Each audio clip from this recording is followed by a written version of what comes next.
Xarici vətəndaşla və ya vətəndaşlığı olmayan şəxslə qurulan ailədə dünyaya gələn uşaqlar. Onların vətəndaşlıq hüququ, təhsil və sosial təminatı, yaşayış və himayə məsələləri. Qanun bu mövzuda nə deyir? Cavabını qanun və icra verilişində axtarırıq. Canlı müzakirə, real suallar və hüquqi izahlar. Studiyada mövzunu vəkillər İlhamə Həsənova, Lalə Nağıyeva, Dilarə Əfrasiyabova və hüquqşünas Səkinə Qurbanova müzakirə edəcəklər. Qanun və icra. Əgər bir insan ki, danışıqla öz məsələsini həll edə bilmirsə, artıq o hüquq müsafidə məsələsini həll etməlidir. Vəkil Əkbər Yusifoğlu'nun təqdimatında. Birazdan.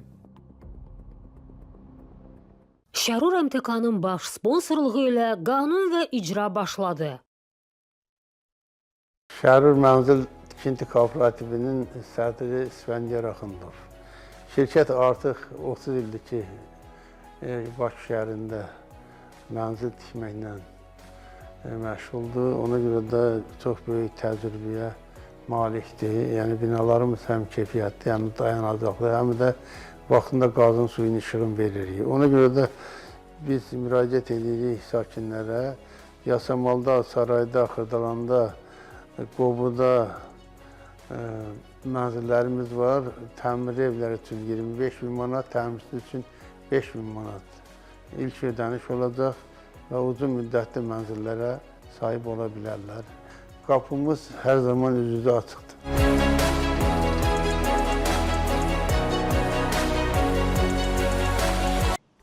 Yüzillərdir çay deyəndə ağıla Şri-Lanka gəlir və Şri-Lankanın Cihan Dorazal çayları artıq ölkənin hər yerində ən sərfəli qiymət və ən yüksək keyfiyyət sizə təqdim olunur.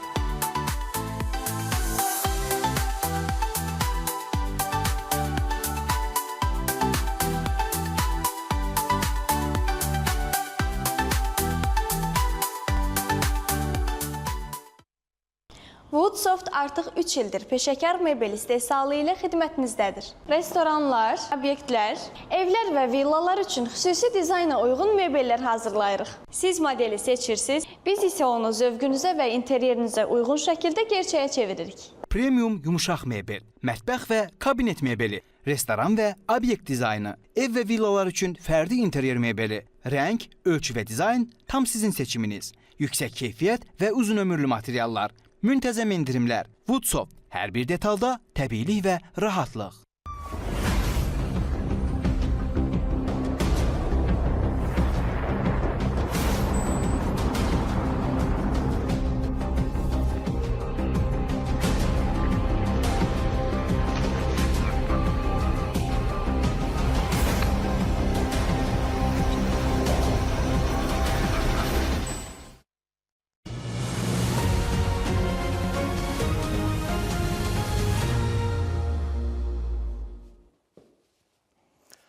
Salam, hörmətli tamaşaçılar. Qanun və icra proqramı olaraq biz yenə sizinləyik. Bugünkü mövzumuz çox maraqlı mövzulardan biridir.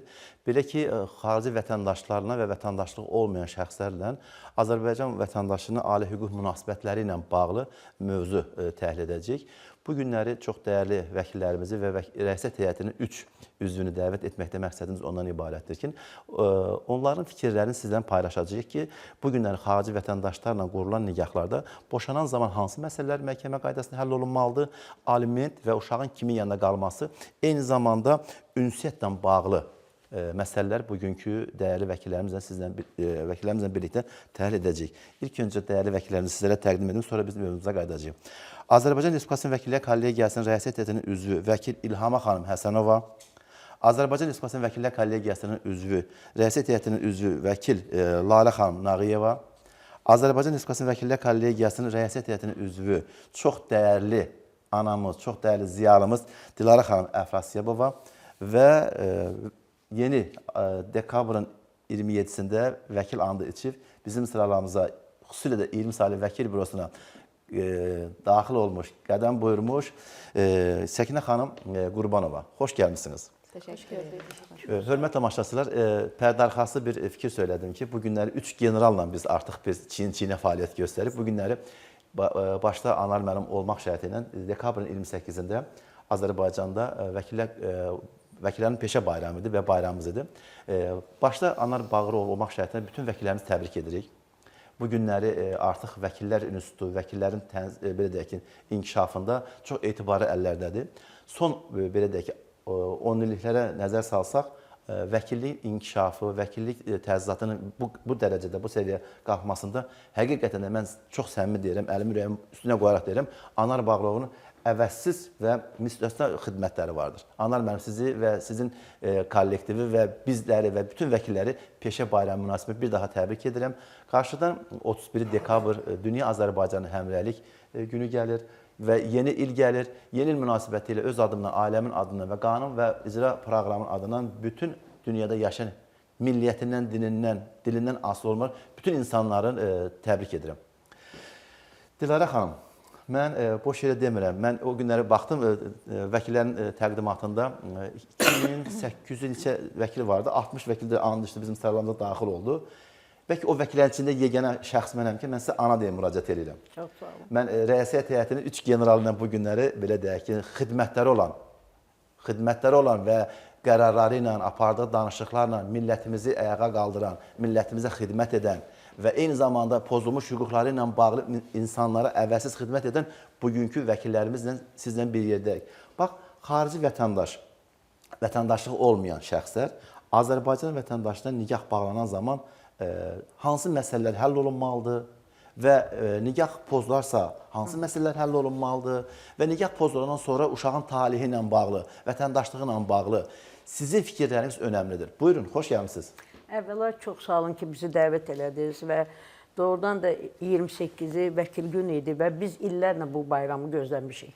Ona görə də mən xüsusilə də öz sədrimizə minnətdaram ki, çünki biləm ki, onun apardığı siyasət, onun apardığı işlər nəticəsində vəkil günü təsis edildi və biz çox şərəflə bu bayramı deməli qeyd elədik və bugünkü gündə də həmin o bayram hissi bizdədir. Və üzrə gələn bayramla da mən istifadə edirəm ki, rast buradayım, istəyirəm hamısını təbrik edeyim.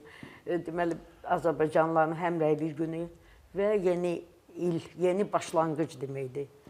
O ki, qaldı sizin mövzuya, çox maraqlı mövzudur. Mən onu qeyd eləmək istəyirəm ki... Danışırsa qurtarmayacaq. Hə, vallahi ondan çox danışmaq olar. Niyə görə? Hətta bizim qanunvericilikdə də, Ailə Məcəlləsində o barədə də xüsusi maddələr var və orada qeyd olunur. Çünki doğrudan praktikada çox belə bir problemlər olur ki, biri Azərbaycan vətəndaşıdır, biri başqa bir ölkənin vətəndaşıdır. Nikah bağlayırlar və təbii ki, bu sevinç hissini keçirdirlər. Amma sonra əgər nəsə bir problem olur uşaqla, ailə ilə, hətta o adətlərlə, onda üz tuturlar ya məhkəməyə, ya bilsiz qalırlar çıxılmaz vəziyyətdə. Əvvəla onu qeyd edeyim ki, nikahlar əgər xaricdə bağlanırsa, biri Azərbaycan vətəndaşıdır, orada konsulluqda, ya bizdə Azərbaycanda bağlanırsa, o ölkənin əgər burada səfirliyi var, ya konsulluğu var, o ayrı bir mövzudur, ondan saatlarla danışmaq olar. Amma mən bir dənə qısaca nə demək istəyirəm ki, əsas odur ki, nikaha daxil olanda, əgər nikah müqaviləsi bağlanırlarsa, o da diqqətli olmalıdır. Çünki belə bəndlər var ki, deyir ki, o hansısa ölkənin nümayəndəsidir, vətəndaşıdır, deyir, nikah pozulanda uşaqlar qalır məndə. Bilirsiniz, orada problemlər, xanım özü qol çəkir, baxmır, fikir vermir. Ya da yaxşı öyrənmək lazımdır ki, o kiminlə nikaha daxil olur. Mütləq vəkilə müraciət eləsinlər, vəkil lazım olanda sorğu da verə bilər. Həmin ölkənin qanunvericiliyindən də buna deyə bilər və onda çox problemlərin qarşısını almaq olur. Aydındır. Çox sağ olun, dəyərli fikirlərinizə görə. İlham xanım, bax, Dilarə xanım söylədi. Çox bir maraqlı mövzudur, həqiqətən maraqlı mövzudur. Xarici vətəndaşlarla, vətəndaşlı olmayan şəxs. Xarici vətəndaşlar kimlərdir? Bu tamaşaçılarımız bilsin. Xarici vətəndaşlar, yəni Azərbaycan dövlətinin vətəndaşı olmayan şəxslərə biz vətəndaşlar deyirik və heç bir dövlətin vətəndaşlığı olmayan şəxsə isə vətəndaşlığı olmayan şəxs deyirik. Buyurun İlham xanım. Əvvəla Əkbər, mən çox təşəkkür edirəm sizə. Birinci növbədə ilin sonudur.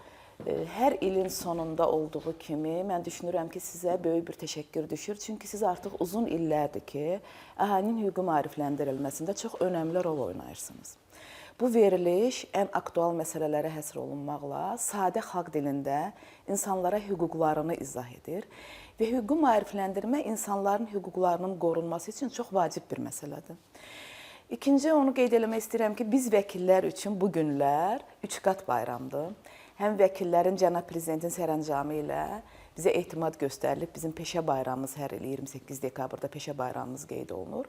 Həm Dünya Azərbaycanlıların həmrəyliyi günü, həm də yeni ildir. Bu münasibətlə başda hörmətli sədrimiz Anar Bağırov olmaqla bütün vəkil korpusunu ürəkdən bir daha təbrik edirəm.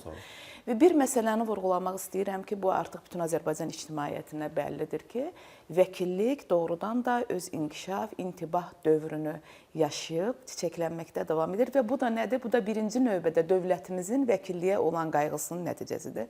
Çünki dövlətimizin əsas qayğısı insan hüquq və azadlıqlarının müdafiəsidir. İstənilən hüquq dövlətdə olduğu kimi. Və cənab prezidentin bu sahəyə olan diqqətinin nəticəsidir ki, insanların bu konstitusion hüququ, çünki konstitusiyanın 61-ci maddəsində yazır ki, hər kəsin keyfiyyətli hüquqi yardım almaq hüququ var. Və insanlar bu keyfiyyətli hüquqi yardımı məhz vəkillər vasitəsilə alırlar. Çünki dövlət bütün hüquqları təmin edir.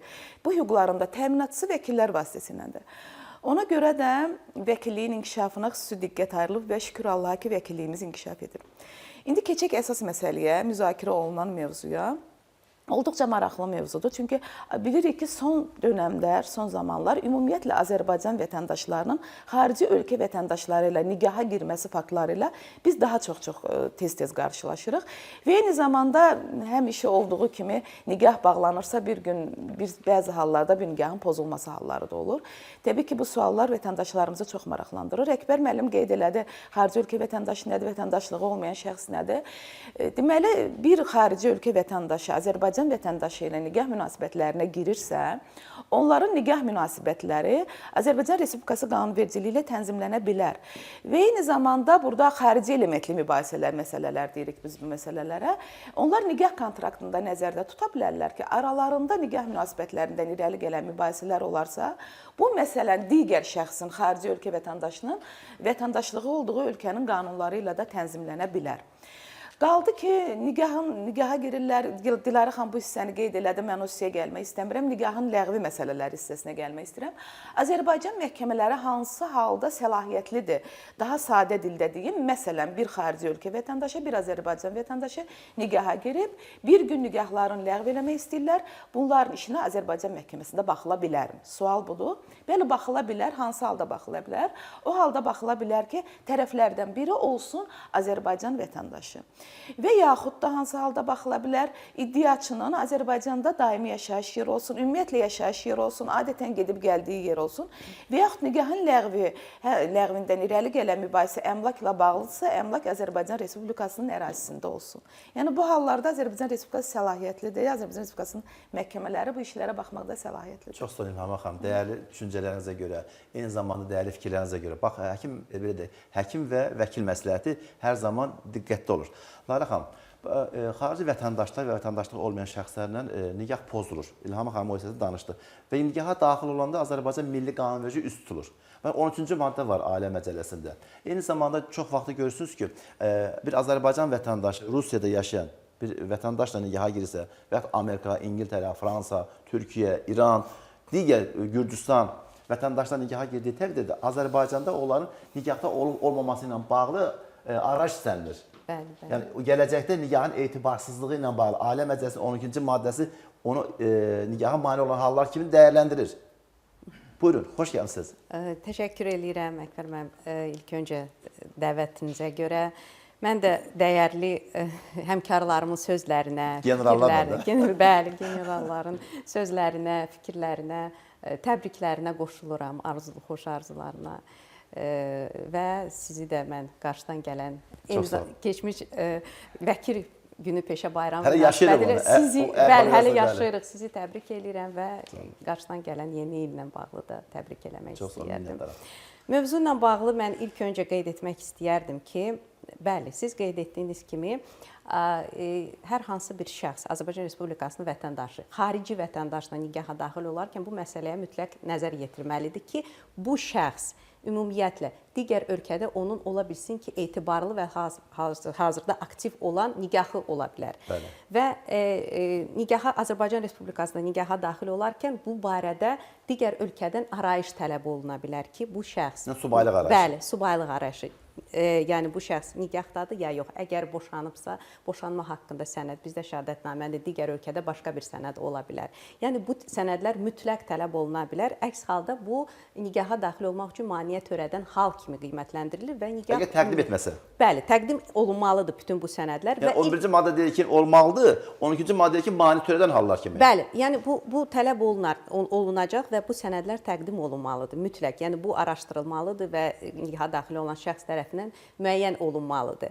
Eyni zamanda həmin şəxs Azərbaycan Respublikasında qanuni əsaslarla olmalıdır. Yəni əks halda yenə bu nikah bağlanıla bilməz. Yəni qeydiyyatı ilə bağlı. Bəli, qeydiyyatı ilə. Yəni Azərbaycan Respublikasında qanuni əsaslarla qanunu yəni qeydiyyatı zəruridir. Bəli, zəruridir, mütləq. Yəni qanuni əsaslarla Azərbaycan Respublikasında olmalıdır. Yəni bu əsas hallardan biridir və bir məsələni də mən qeyd etmək istəyirəm ki, Azərbaycan Respublikasında nikah yaşı 18 yaşdır. Yəni bu hər bir vətəndaşın Xahiş edirəm onu da qeyd edin ki, yəni digər vəkillərimiz də bilsin ki, artıq 17 yaş aradan qaldırılır. Bəli, yəni əvvəllər bu 18 yaşı 1 yaşa azaltmaq mümkün olurdu. Qanunvericilik tələblərinə əsasən hal-hazırda bu dəyişiklik olunub və yalnız 18 yaşdır. Yəni bundan Yox, hamı üçündür. Bəli, hamı üçün 18. Yəni nikah yaşı Azərbaycan Respublikasında 18 yaşdır və nikaha məcbur etmə, nikah yaşına çatmayan xüsusən şəxsi nikaha məcbur etmə, həmin o nikahın təşkil olunması, yəni erkən evliliyin və ümumiyyətlə nikah mərasimlərinin, yəni evlilik mərasimlərinin təşkili, bütün bunlar hamısı məsuliyyətə səbəb olur. Yəni cinayət, inzibati xətalarda nəzərdə tutulmuş məsuliyyət şəxslər, həmin şəxslər o cinayəti, inzibati xətanı törədən şəxslər məsuliyyət daşıyırlar. Yəni vətəndaşlarımız bunu bilməlidir mütləq olaraq. Azərbaycan Respublikasının Cinayət Məcəlləsində 176-cı maddə var. Nigaha məcbur etməklə bağlı məsələdir. Əgər yetkin yaşına çatmayan nigaha məcbur etməklə bağlı məsələ gündəmə gələrsə, 2 il və 4 il azadlıqdan məhrum etmək nəzərdə tutulmuşdur. Bəli. Səkinə xanım, sizi sıralarımıza görmək çox xoşdur və sizə bu peşəkar vəkillik fəaliyyətinə uzun ömür can sağlığı arzu edirik.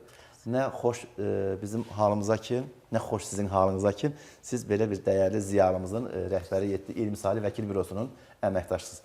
Xoş gəlmisiniz. Əkbər müəllim, çox sağ olun. Həqiqətən mən bugün çox qürur hissi yaşayıram ki, belə görkəmli vəkillərlə eyni studiyada oturmuşam və təbii ki, biraz da həyəcan var. Bu şəxsiyyətlərlə eyni yerdə Mən də təkirəm, generallarla bir yerdə olmaq. Generallarla bir yerdə olmaq çox qürur hissi yaradır mənə. Mən hər kəsin bayramını 2026-cı ilə biz keçirik. İnşallah hamıya düşərli olsun. İnşallah. Hamıya can sağlığı, bol ruzu, qazanc hər şey arzulayıram. Çox sağ olun. Mövzumuzla bağlı. Hansı hallarda Azərbaycan məhkəmə sistemi beynəlxalq statusa malikdir? Mən burada məsələn nikah əgər boşanmaqla bağlı mübahisələrdə əmlak bölgüsü məsələlərinə toxunmaq istəyirəm. Əgər məsələn əmlak, daşınmaz əmlaka bağlı məsələlərdirsə, həmin əmlaka icarəyə verilməsi, girov qoyulması, bu kimi məsələlərdirsə, yəni mübahisə predmeti həmin əmlakdır, onda Azərbaycan Respublikasına aiddirsə, yəni burada baxılır Azərbaycan Respublikasına bağlı, harda əmlak yerləşirsə, həmin deməli Respublika üzrə baxılır. Sonra burada məsələn bu mövzularda deməli ər-arvadlardan hər ikisinin yaşayış yeri Azərbaycan Respublikasıdırsa, təbii ki, onların Azərbaycan vətəndaşı ilə xarici vətəndaşlar arasında nikah pozulması da bu müstəsna səlahiyyətə aiddir. Eyni zamanda burada mən hüquqi şəxslərə toxunmaq istəyirəm bu müstəsna səlahiyyətlərdə ki, hüquqi şəxslərin tanınması, həqiqinin tanınması, qeyri-həqiqinin tanınması, onların verdiyi qərarların ləğv edilməsi bağlı məsələlərdə isə hüquqi şəxsin olduğu ünvan üzrə, yəni Azərbaycandırsa, təbii ki, Azərbaycanda baxılır.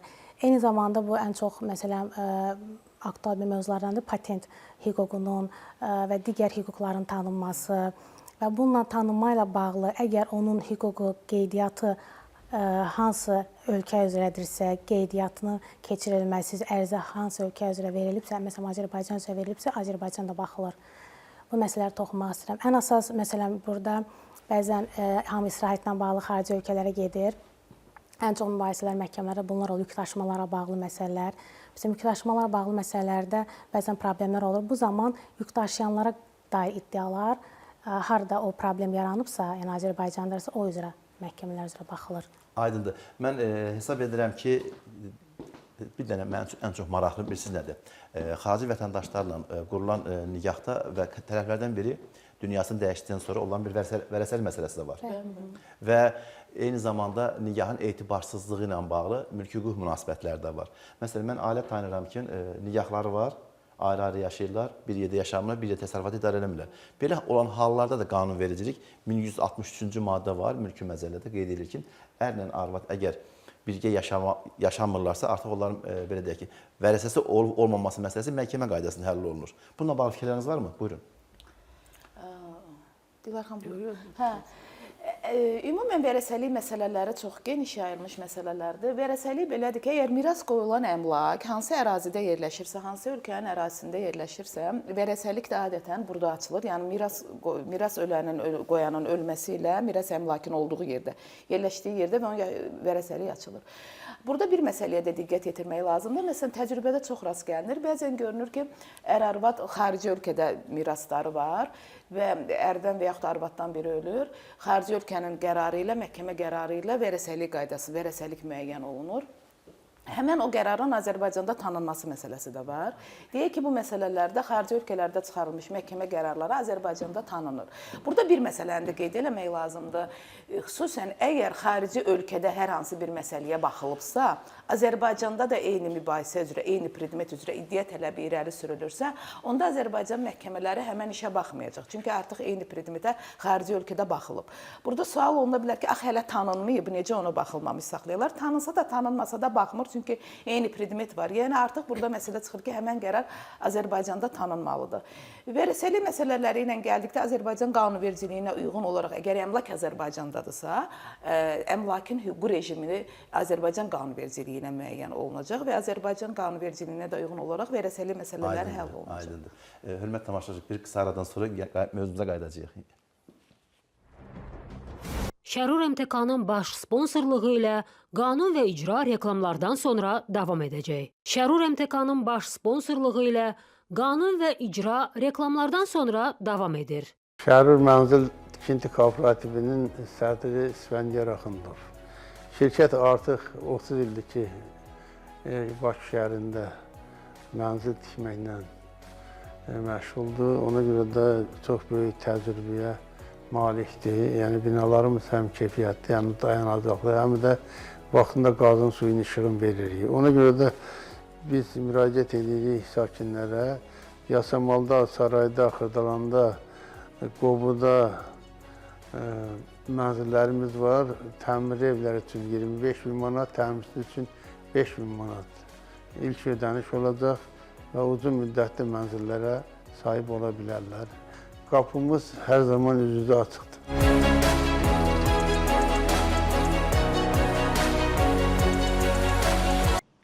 Yüzillərdir çay deyəndə ağıla Şirlanka gəlir və Şirlankanın Cihan Doqazal çayları artıq ölkənin hər yerində ən sərfəli qiymət və ən yüksək keyfiyyət sizə təqdim olunur.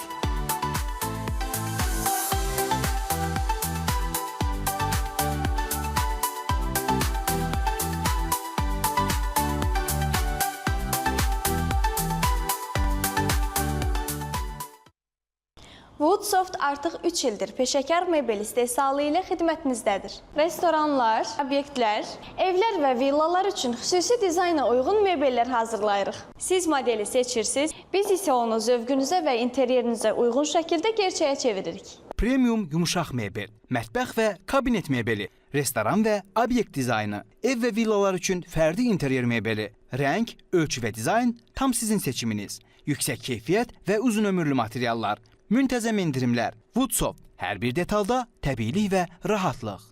Hörmətli tamaşaçılar, verişimiz davam edir. Bugün vətəndaşları maraqlandıran mövzulardan biridir və mənə olan sualların ətrafında istəyirəm fikir formalaşdıram.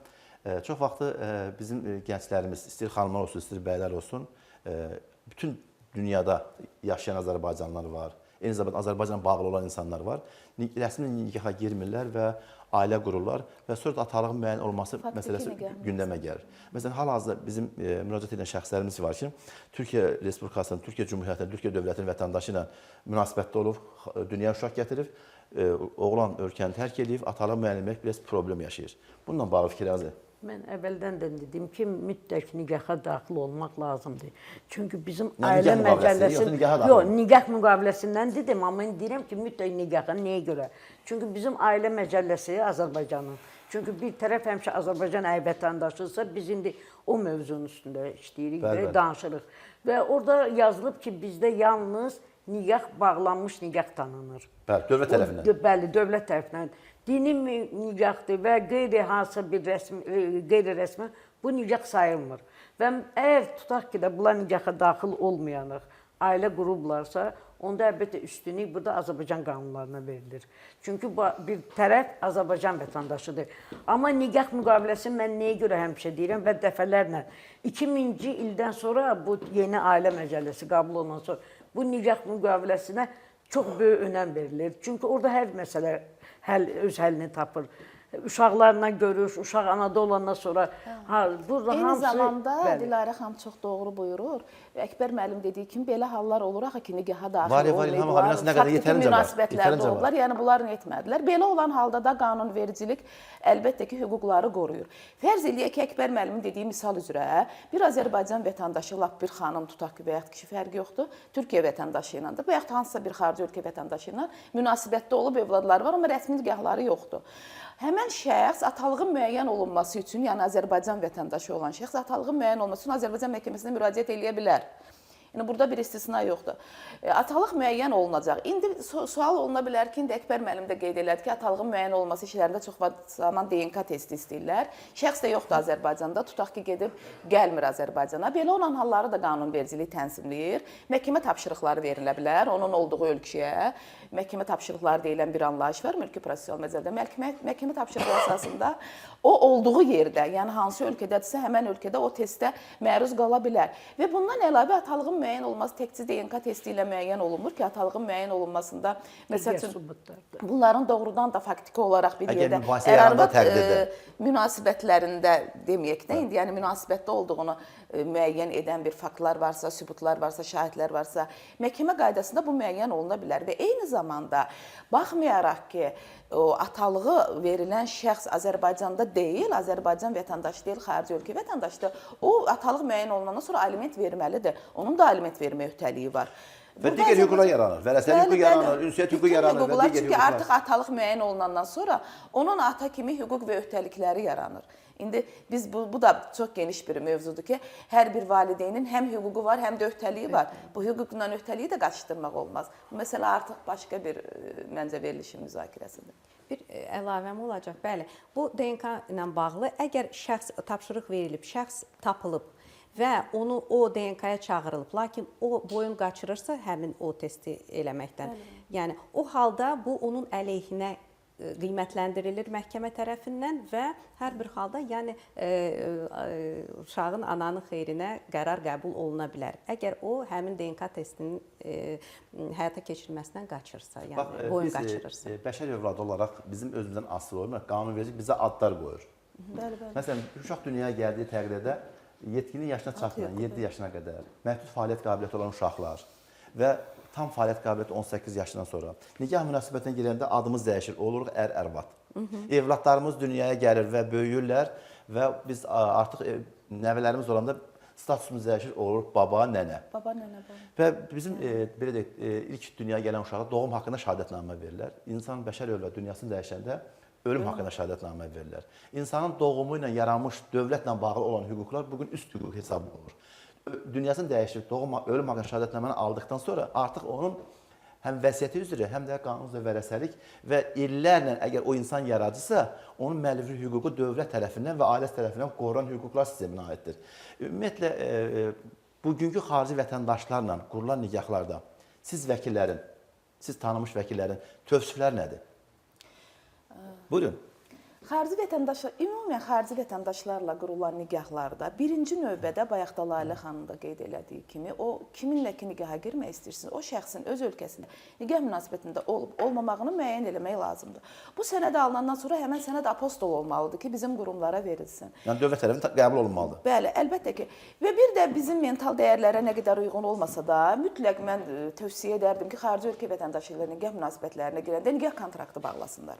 Bu nikah kontraktı biz demirik ki, təkcə orada əmlakın hüquqi rejimi müəyyən olunsun. Ona görə vacibdir ki, sabah bir gün mübahisə yarananda Yəni elə başa düşülməsin. Kontrakt bağlamaq üçün yalnız əmlaka görə mən bağlayıram. yalnız əmlaka münasibətləri tənzimləmək üçün. Bəli, o kontrakt yalnız əmlaka görə bağlanmır. Münasibətləri tənzimləmək üçün. Uşaq üzrə hüquqları bağlana bilər. Sabah uşaq doğuldu, uşağın qeydiyyat məsələsi, Vətəndaşlığı məsələsi, dini inanc məsələsi.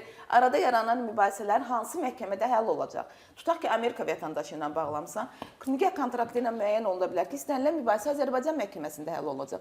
Durub bir də Amerikaya gedib onu məhkəməyə verməyəsən də, vəkil tutmayasan, bunlar çox bahalı bir şeylərdir əlbəttə. Amma mən İlham xanım, mən sizin sözünüzdən tam razıyam. Lalə xanımdan vurğuladı. Bizim hörmətli Dilarə xanımdan bu kontrakt müqavilə bağlamaqda bunu vurğuluyursunuz. Amma vətəndaşlarımız müqaviləni tam başqa cürə başa düşür. O qədərlə belə deyək ki, ev alıq-satqısında insanlar səhvliyə yol verirlər ki, ayıbdır. Vətəndaşlarımız deyir ki, ayıbdır. Mən necə gələcəkdə həyat quracağım adama deyim ki, gəl müqavilə bağlayaq. Amma xarici vətəndaşlarla qurulmaq daha yaxşı olardı. Amma müqavilə mədəniyyəti lazımdır. Bəli, ümumiyyətlə hüquqi bizim vətəndaşlarda o hüquqi mədəniyyət inkişaf etməlidir ki, bu artıq nikah müqaviləsi onun zirvəsidir. Mən bunu belə görürəm. Bax, xatırlayırsınız, Ailə Məcəlləsinin 13-cü maddəsi tətbiq olunanda cəmiyyətdə anlaşılmazlıq yaranmışdı. Bu anlaşılmazlıq o normaldan qaldırıldı. Buyurun. Amma indi Buyurun. yox, buyurun. İcazənizlə mən vaxtda onu demək istəyirəm ki, burada deməli ailə qurmadan əvvəl tibbi müayinədən keçmək vacibdir. Yəni bu nikahın bağlanması üç əsas şərtlərdən biri tibbi müayinədən keçmək vacibdir. Və bu tibbi müayinədən keçəndə bəzi məsələlər var. Burada əgər tərəflər hər hansı birində müəyyən xəstəliklər, məsələn orada təbii ki, müvafiq icra hakimiyyəti qərarında var hansı xəstəlik, bir ikisini demək istəyirəm, dəri zöhrəvi xəstəlikləri, insan immun çatışmaması virusu, bu kimi xəstəliklər olanda tərəflər bir-birlərinə məlumat verməlidirlər. Və təbii ki, əgər bu gizli saxlansa, bu məlumat verilməsə, bu nikahın etibarsızlığına səbəb olur. Amma məsələn, bəzi hallar olur ki, tərəflər razıdırlar və bir-birlərini qəbul edirlər. O təbii ki, orada heç bir etibarsızlıq yoxdur. Yəni bu mümkündür. Bir də burada bəzi məsələ var, həkim sirrinə toxunmaq istəyirəm. Yəni burada tərəf həmin o aldığımız arayışda həkim hər iki tərəfə məlumat verməlidir. Yəni bu olur. Amma bəzən həkimlər olur, yəni olur bəzən istisnalarda ki, məlumat ətraflara geniş yayılırsa, təbii ki, bu cinayət məsuliyyətinə səbəb olur. Bunda məlumat vermək istəyirəm. Vətəndaşla bağlı fikirləriniz öyrənmək. Azərbaycan Konstitusiyasının 52-ci maddəsinə əsasən Azərbaycan dövləti ilə sıx bağlılığı olan insanlar Azərbaycan Respublikasının vətəndaşı olur. Və Azərbaycan Respublikasının vətəndaşından doğulanlar da. Azərbaycanda bizim konstitusiyada da göstərilib. Amma bəzi hallar görürsünüz ki, məsələn, ata Azərbaycan vətəndaşdır, ana Türkiyə vətəndaşdır, o uşaq orada vətəndaşlıq almaq hüququ da var. Buyurun. Onunla bağlı fikirlərinizi öyrənmək istəyirdim. Deməli, vətəndaşlıq məsələləri ilə bağlı bu qanunvericiliyi ilə tənzimlənir. Əgər deyirəm, fikir ayrılığı yarana bilər. Qanun var, Rusiya qanunlarında da var, Türkiyə qanunlarında da var. İran İslam Respublikasının qanunlarında da var. O vətəndaşlar nikaha girsə, o ölkənin vətəndaşı ola bilir. Hər iki ölkənin vətəndaşı ola bilir də bu. İstəsə, məsələn, tutaq ki, valideynlərin biri Azərbaycanın vətəndaşıdır, biri Rusiyanın vətəndaşıdır. Artıq valideynlər qərar verəcəklər ki, uşaq hansı ölkənin vətəndaşı olsun. Valideynlər arasında fikir ayrılığı yarananda, indi bizim mediasiya institutu var. Adətən biz deyirik ki, mediasiya institutu belə məsələlərdə daha da səmərəli olur. Çünki ailə mübahisələrində istər-istəməz mütləq ilkin məcburi mediasiya sessiyasına getməlisən.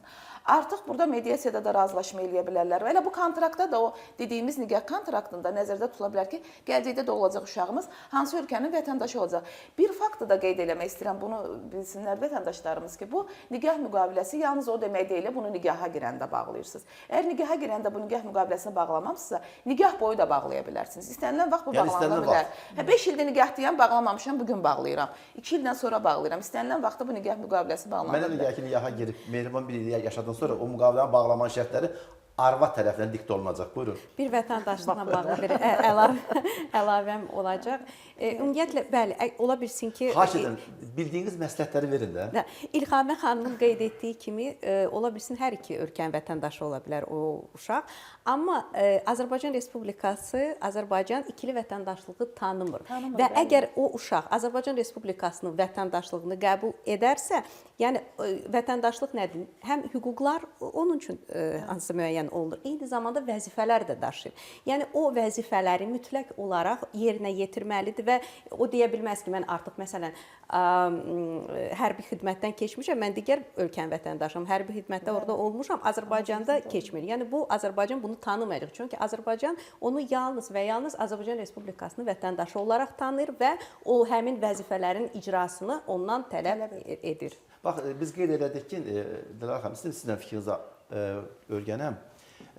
Əgər bir insan, başqa ölkənin vətəndaşı bizim dövlətin vətəndaşlığını qəbul edirsə, öz dövlətinin üzərində həmin cinayət məsuliyyəti ilə bağlı, eyni zamanda da mülki öhdəliklə bağlı arayış təqdim eləməlidir. Bu mənim fikrimdir. Buyurun. Amma bu qanun səviyyəsində hələ yoxdur. Bu mən hesab edirəm ki, bəlkə də boşluq da demərəm.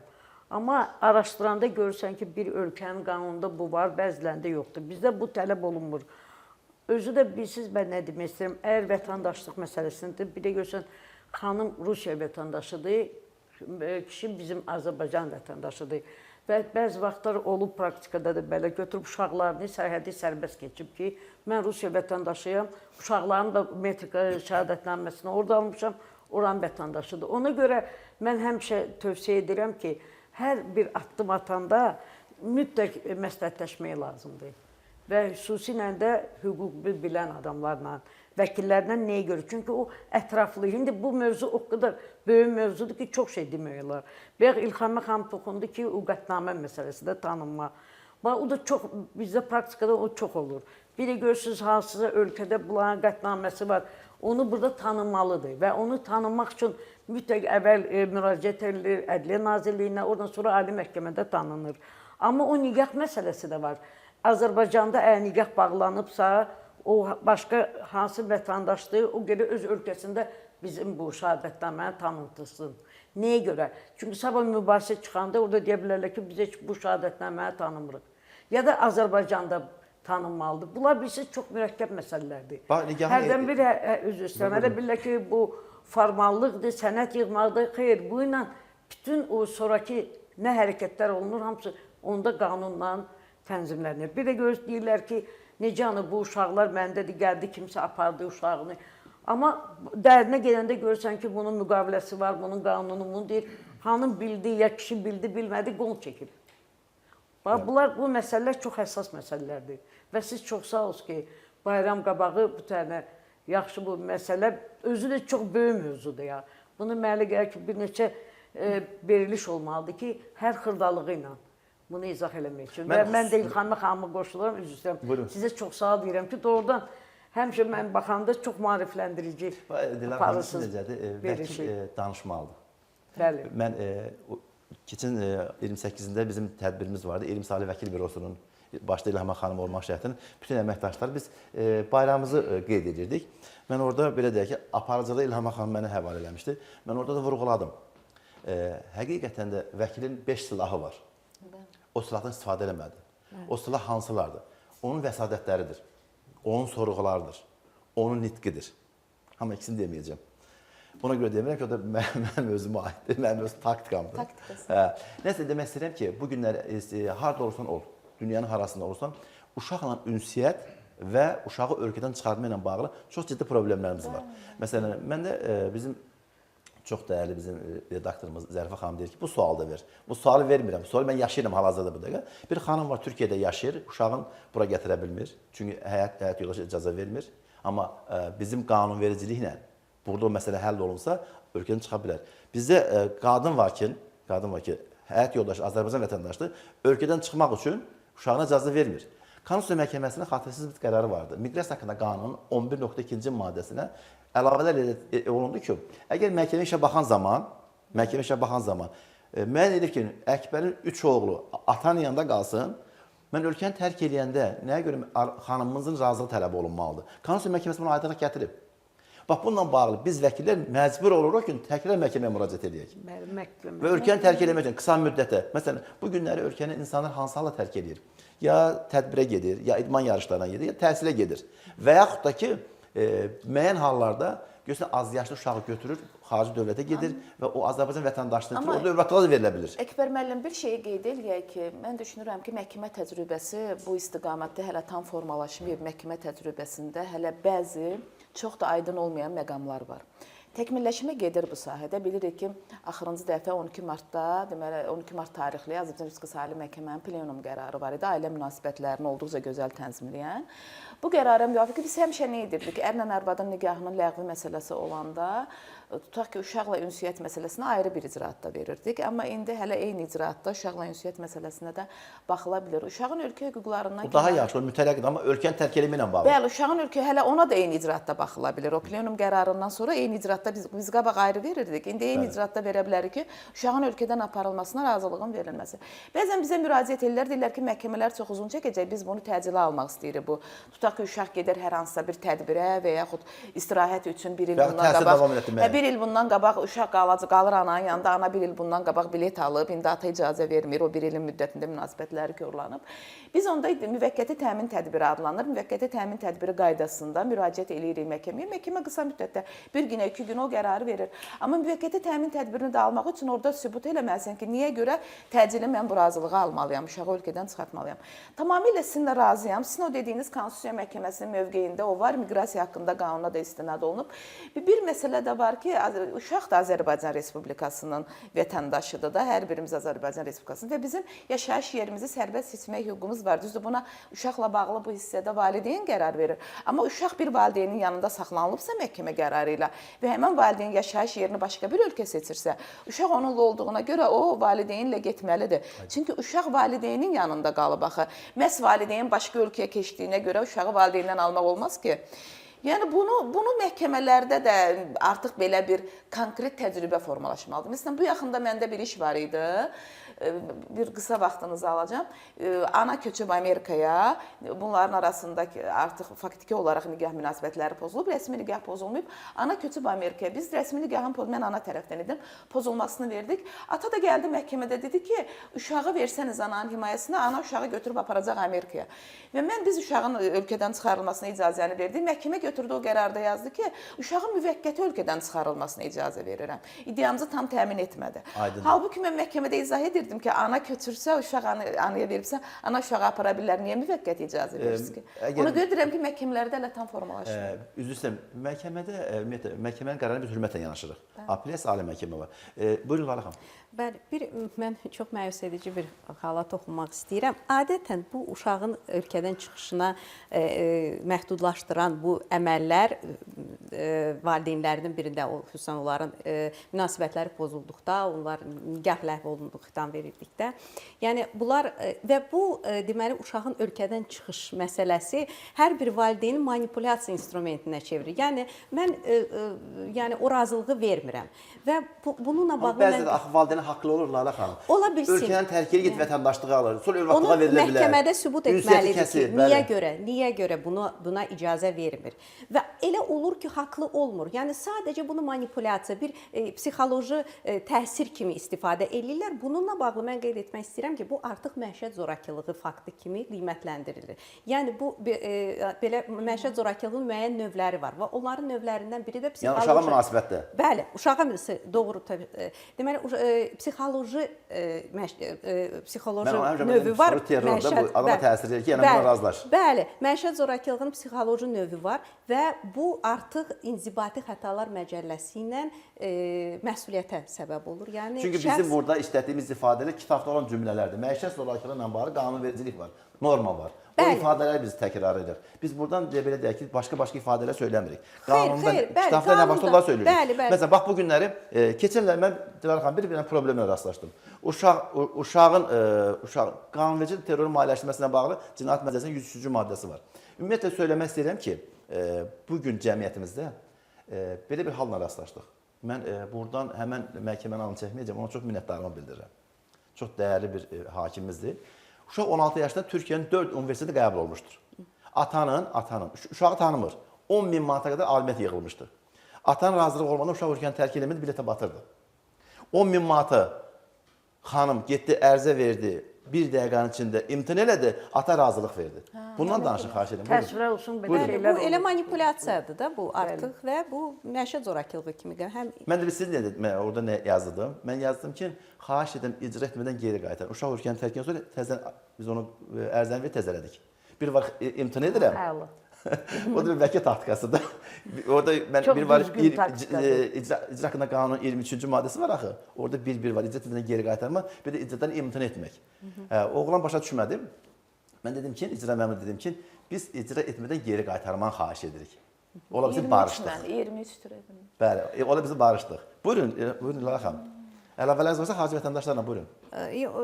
Xarici vətəndaşlar uşaqla bağlı da bir məsələni qeyd eləmək istəyirəm. Uşaqların hüquq və vəzifələri ilə bağlı valideynlər arasında olan, yəni hüquq münasibətlər onların yaşadığı ölkənin qanunvericiliyinə əsasən müəyyən olunur. Yəni uşağın saxlanılması, onların münasibətdə hüquq və vəzifələr. Əgər onların da hər ikisinin, yəni o şəxslərin yaşayış yeri, birgə yaşayış yeri yoxdursa, onda uşağın vətəndaşlığı olduğu ölkənin qanunvericiliyi əsasında müəyyən olunur. Aydındır. Biz qanun və icra proqramı olaraq hər zaman vətəndaşların maraqlanan mövzulardan danışırıq. Mən qanun və icra proqramının aparıcısı kimi hər zaman vətəndaşların istər inzibat hüquq münasibətləri, istər cinayət hüquq münasibətləri, bununla bağlı fikir formalaşdıran bir cəmiyyətdir. Pozulmuş hüquqlarınızla bağlı istənilən vaxtı hüquqşünaslara, vəkillərə müraciət edin. Eyni zamanda vurğulamaq istəyirəm ki, bu günlərin məsələn Şəhər Mənzil Tikinti Kooperativi bizim baş sponsorumuzdur. Müqavilə bağlayan zaman Lalə xanım kimi, İlham xanım kimi, Dilara xanım kimi digər bizim yüzlərlə savadlı vəkillərimiz onlarla münasibətə gedir. Bax Lalə xanım bir yaxınlar mənə yaxınlaşdı. Şəhər Mənzil Tikinti Kooperativində bir xanım var. Onun həmin müqavilə özəl bir problemi var. Mən deyirəm, o problemi həll etmək üçün o müqaviləyə baxmaq lazım. Müqavilənin şərtlərinə baxmaq lazım. Müqavilənin şərtləri Şəhər Mənzil Tikinti Kooperativi tərəfindən pozulur, yoxsa vətəndaş tərəfindən pozulur. Araşdırma zamanı məlum oldu ki, Şəhər Mənzil Tikinti Kooperativi həmin müqavilənin heç bir aidiyyəti yoxdur. Birisi necədir, hörmətli tamaşaçılar. İstər nikah müqaviləsi olsun, istər dostluq, yoldaşlıq, protokol, yükdaşıma, hər hansı bir müqavilə varsa, sığorta müqaviləsi. Məsələn, bu günlər vətəndaşlarımız qısa müddətli ölkəni tərk edir, xarici dövlətə yaşamağa gedirlər, qısa müddətli istirahətə gedirlər.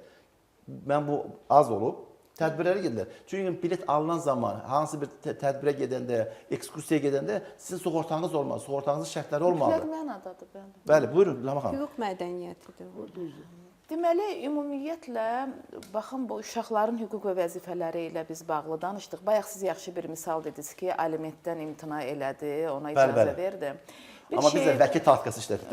İmtina yox, icra etmədən geri qaytarma ilə bağlı. Vətəndaşlarımız bir şey bilməlidirlər ki, aliment, məsələn, tutaq ki, ata aliment verməlisə, alimenti anaya vermir, alimenti uşağa verir. Aliment uşağın saxlanması üçün verilir. Uşağa verilən bu puldur.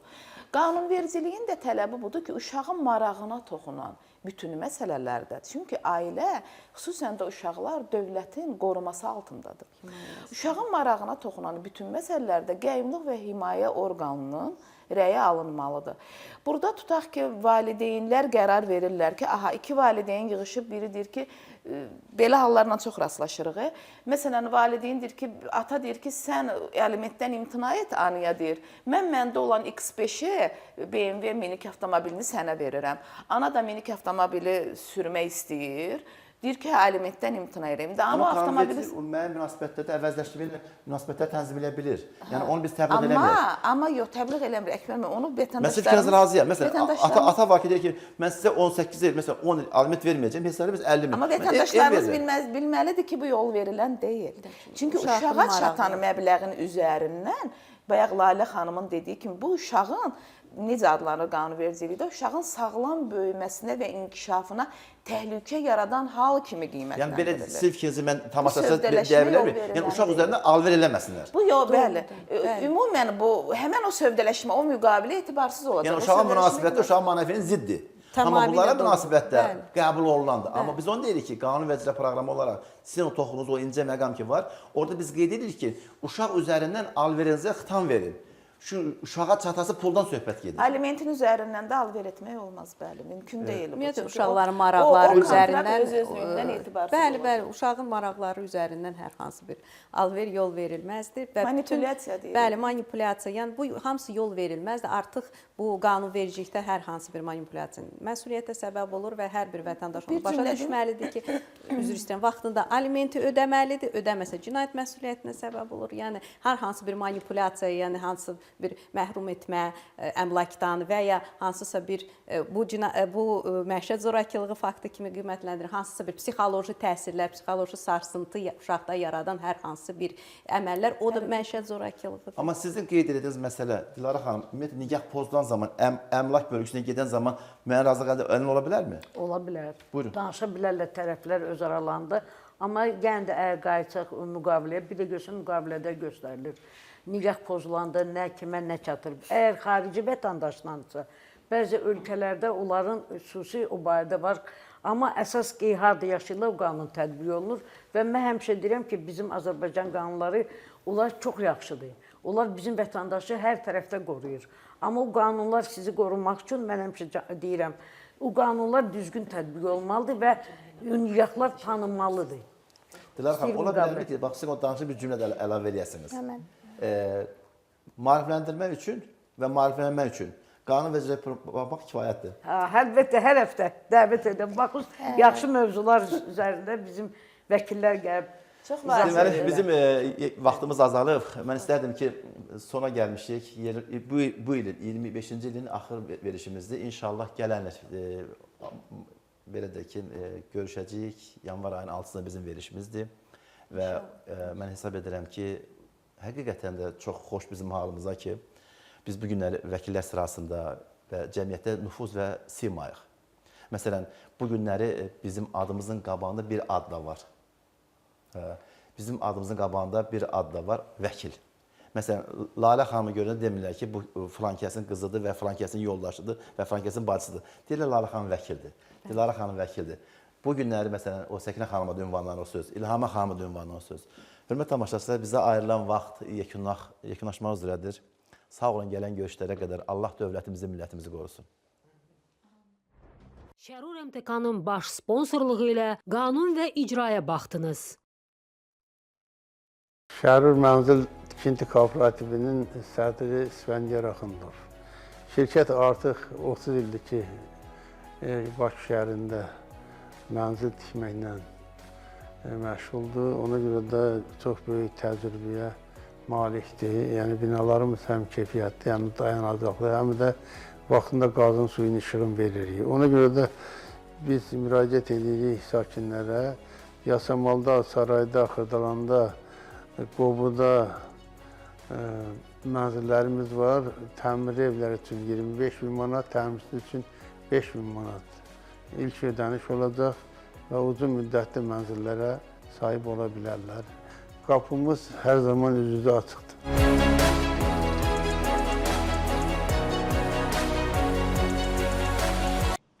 Yüzillərdir çay deyəndə ağıla Şirlanka gəlir və Şirlankanın Cihan Dorazal çayları artıq ölkənin hər yerində ən sərfəli qiymət və ən yüksək keyfiyyət sizə təqdim olunur.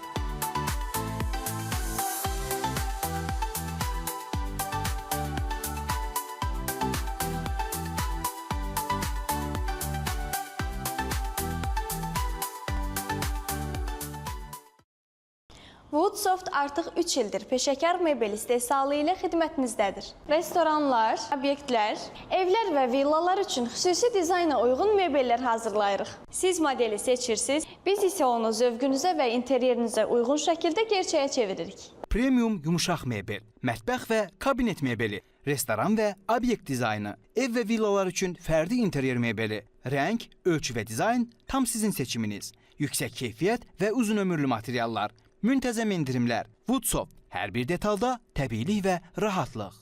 Haqsız İndi görərik haqsız. Yolundan bölünür. Nikah bitdikdən sonra əmlak necə bölünür? Boşanma zamanı ev, maşın, torpaq, kreditlər və ortaq qazanc kimin payına düşür? Ər-arvad arasında əmlak bölgüsü hansı qaydalarla aparılır? Qanun nə deyir? Cavablar, real izahlar və hüquqi yanaşma. Bütün pozulmuş hüquqlarınızla bağlı inşallah biz bacardığımız qədər sizə yardımcı olacağıq. Vəkil Əkbər Yusifoğlu'nun təqdimatında. Birazdan ARB-də.